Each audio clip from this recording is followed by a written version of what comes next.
Hello everyone, I'm Johnny, and today we're taking a look at My Funny Valentine, an episode that finally gives us a look into Faye's past. Like most Cowboy Bebop episodes, it's both beautiful and unsatisfying. So let's check it out. Cowboy Bebop has a way of making each episode intensely unsatisfying, yet equally meaningful. Characters rarely achieve what they want. When a character, this time Faye, is reunited with a relic or person from the past, well, we are left with more questions than answers. This episode serves to reinforce the main themes of the series, the inescapable past and existential loneliness, though at the same time also reinforces the idea that the past doesn't matter as much as we think it does, and for many, it's more of a drag, preventing us from seizing the present. The episode is further unsatisfying because it's a tease. Out of all the characters, every one of them mysterious, Faye is the most mysterious of them all. In age, she is mid to late 70s. She was cryogenically frozen when she was only 20.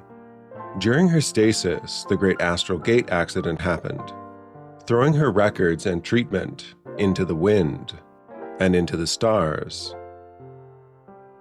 This too is a great bit of world building. In the episode, Faye is awoken by what appears to be her official doctor, and she further meets a charismatic lawyer.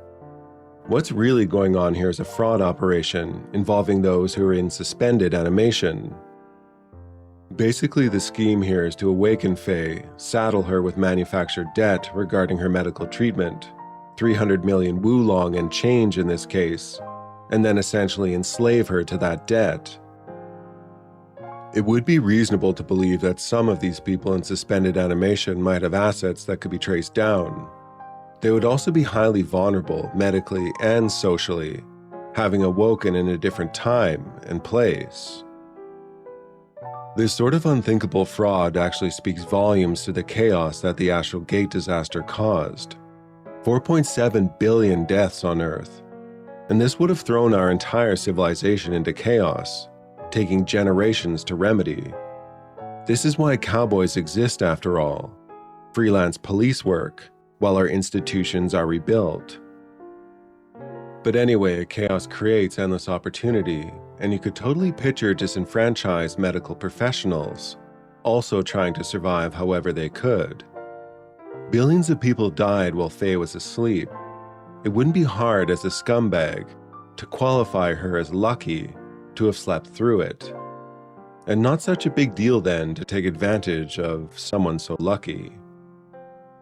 So our once vulnerable sweet Faye was taken advantage of. She falls for her lawyer, but he is not a lawyer, just a con man like the doctor. After a brief romance, he fakes his death and leaves everything to Faye. In one of the most Cowboy Bebop moments in the series, Faye is deeply touched that he would leave her with his assets. So these assets are seemingly legally transferred to her with the help of the good doctor. But hang on. Why are all the numbers there in red? Those are all his debts, but they say debt is an asset. His debts? Cowboy Bebop, you are so beautifully unsatisfying. Alright, so we can see where Faye developed her personality from this episode. No question. Trust no one.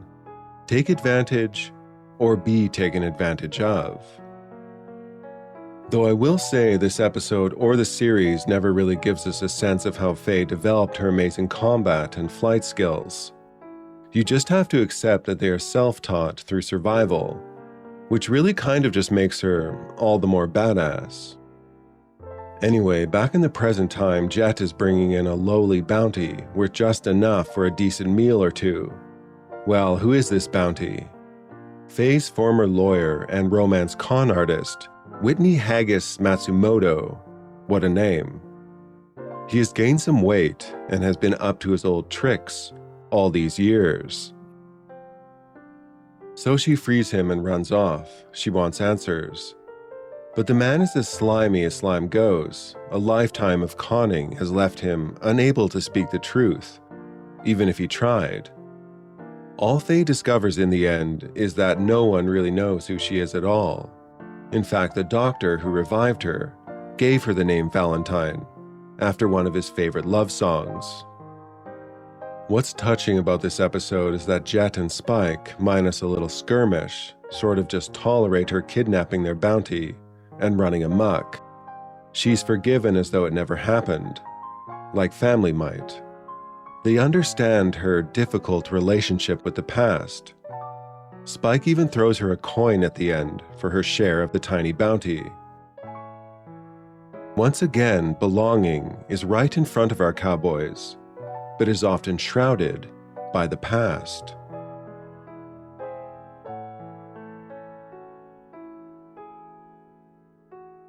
Alright, I'm Johnny. Thanks for watching this review of My Funny Valentine.